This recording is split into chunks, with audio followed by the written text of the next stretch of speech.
সবাই সবার ভবিষ্যৎ আপনার জন্যই বিজনেসটা করে থাকে। আর আমি আমার বিজনেসটাকে যদি সুন্দরভাবে প্রপারলি যদি দাঁড়া করে দিতে পারি এবং সেটাকে সহজ মাধ্যম ভাবে বা সহজভাবে। আচ্ছা, যেটা বললেন আপনার প্রতিদিন বাসায় যেতে আগে ১২টায় 11:30 ১২টা বেজে যেত। এখন ওই সময়টা বেঁচে যাচ্ছে আপনার। তো এইখানে আমি আপনাকে একটা কোশ্চেন করতে চাই লিমন ভাই, যে আপনি এত পরিশ্রম করছেন, আ এত কিছু করছেন। আসলে আপনার প্রতিদিনের কাজের প্রেরণাটা কে? কাদের জন্য আপনি এই কাজটা করছেন? আপনার ফ্যামিলির কথা যদি একটু বলেন।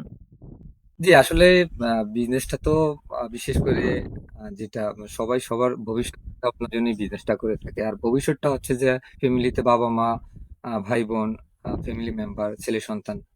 আসলে বিষয় হচ্ছে বিজনেসটা যে আমি করতেছি বা আমি বা আমার জন্য করতেছি, ফ্যামিলির জন্য করতেছি, বিষয়টা তাও না।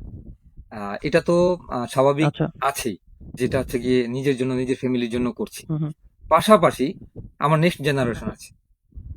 আমি আমার বিজনেসটাকে যদি সুন্দরভাবে প্রপারলি যদি দাঁড়া করে দিতে পারি এবং সেটাকে সহজ মাধ্যম ভাবে বা সহজভাবে, তাহলে আমার নেক্সট জেনারেশন হয়তোবা আমি বিজনেস থেকে বয়স বা বার্ধক্য সময়ে যখন আসবে তখন হয়তোবা আমার বিজনেসটা আমার ছেলে সন্তানরাও পরিচালনা করতে পারবে। তো বিজনেসটা তো আসলে আমরা তো ক্ষণস্থায়ী পৃথিবীতে বেশি দিনের না। তো বিজনেসের উপরে যেটা ডিপেন্ডেন্ট আমার ফ্যামিলি, আমার দাদা, আমার বাবা, আমার চাচা সবাই বিজনেসের উপরেই ছিলেন। যার জন্য আমরাও পারিবারিক দৃষ্টিকোণ থেকে বিজনেসের সাথেই সরাসরি ইনভলভ হয়ে গেছি। তো এটা এখন সাময়িকভাবে বলা যেতে পারে এটা যে বর্তমানে ছেলে সন্তান বাবা মা এরা আছেন বা এর জন্যই মূলত বিজনেসটা করা এবং নেক্সট টাইম যেটা হচ্ছে যে একটা সময় যাতে এই বিজনেসটা আমার নেক্সট জেনারেশনও যাতে হাতে নিতে পারে।